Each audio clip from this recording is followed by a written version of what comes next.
আমাদের আইন শৃঙ্খলা পরিস্থিতি যেহেতু খুব খারাপ যাচ্ছে, ছোট শিশুরা পর্যন্ত ধর্ষিত হচ্ছে, এইগুলো বিষয়ে আমাদের সার্বিক সচেতনতা দরকার। মানুষের যে চিন্তাধারা নিম্ন দিকে চলে গেছে, এগুলো এটার উদাহরণ আর কি। সো আমাদের এখনই সচেতন হতে হবে। এই ধরনের পিশাচির মতো যারা কাজ করে তাদেরকে আমি মনে করি আইনের আওতায় এনে খুব তাড়াতাড়ি তাদের বিচারিক প্রক্রিয়ায় কাজ শেষ করে বিচার করে দিতে হবে। একটা উদাহরণ যদি আমরা এরকম করতে পারি, এই ধর্ষণের মতো নিকৃষ্ট কাজগুলো বন্ধ হবে। আমরা এমন একটা দল, যে দলের মধ্যে দেশের মহিলাদের জন্য 100% প্রায়োরিটি দেই। 91-92 সালে মহিলাদের শিক্ষা বাধ্যতামূলক আমরাই করছিলাম। সো এই জন্য নারী শিক্ষার ব্যাপারে এবং নারীদের অধিকারের বিষয়ে আমরা কঠিন সচেতন। আমাদের বিএনপি থেকে আমরা এটা নিয়ে চেষ্টা করতেছি।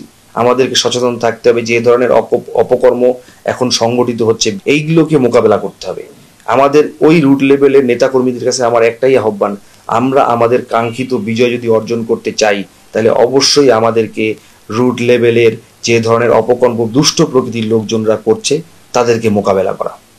এই মোকাবেলা যদি আমরা করতে পারি, ভবিষ্যতে আমরা অবশ্যই একটা ভালো জায়গায় যেতে পারবো। যারা সরকারে আছে তাদেরকে বর্তমানে বলবো যে আপনারা আরো বেশি সচেতন হন।